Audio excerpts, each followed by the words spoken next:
Hi guys, it's Sarah Taylor. This is a 24 by 36 inch acrylic on canvas called Lahaina. And I'll go over my colors. So I have 5 different base coats here. That's white. And this is kind of a very, very light kind of oyster green type color, very muted. Prussian blue by Amsterdam. And that's some leftover paint from another painting. So I can't tell you exactly what's in it. And then that's like a phthalo green by Amsterdam. And those all have satin enamel and they're very thin. And then this is a Indian red oxide by Atelier. And blue green, turquoise green by Amsterdam. That is Modern Masters iridescent and rich gold mixed together. And white, that's iridescent pearl by Modern Masters mixed with Amsterdam white. And then that is Lucas Krill Payne's Gray. So here, these 3 little pots of paint are my cloud over. They've got, that one has some Decor satin enamel in it, it's pink. And then that's quinacridone nickel azo gold mixed with some Modern Masters burnt orange. And then that is Antique Brass by Decor Americana. And those are how I get some of the pretty cloudy, puffy effects after I stretch the paint out over the canvas. So here's my 24 by 36 inch. It's a level 3 Artist Loft Gallery wrapped canvas. And I'm going to start with my base coat.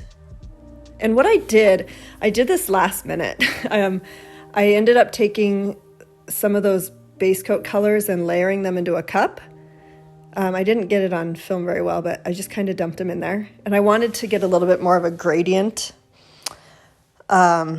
effect. Instead of blocks of color, I wanted it to kind of be more gradual. And it actually worked out pretty well. So then I'm going to add the Prussian blue on the other end. So after I stretch these out, everything on the base coat has satin enamel. I use untinted satin enamel in the darker colors so they don't turn pastel. And then I'll stretch my puddle paints over the top and then add quite a lot of detail and accent. And I want to apologize for that light above my painting. I used a different light than I usually use, and I remembered why I don't use that one. So I apologize for the glare. I actually just ordered some professional light boxes and some other equipment to help with my video quality. So thanks for bearing with me on that darn light. I really appreciate you guys. Oh my goodness, the support has been unbelievable. It just really validates all the work and the soul work that goes into being an artist. And I can't tell you how much it means. So thank you. And if you have any questions, let me know. I do have a Patreon account that includes some additional sort of teaching content. I offer private classes as well via Zoom. So you can message me if you're interested. And my Amazon shop's below, and I post some kind of weird, fun things on Instagram, sometimes that are not on YouTube. So come check me out. And I just want to say thank you to my fellow artists for the inclusion, and I really appreciate and love you guys. I mean, we're all so different, and we all just love fluid art. That's what we have in common. And it's some of these friendships that are built between fluid artists. It's just really, really cool. So thanks, you guys. And if you have any questions, yes, I'm happy to answer. Have a beautiful day and take great care. Bye.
you more.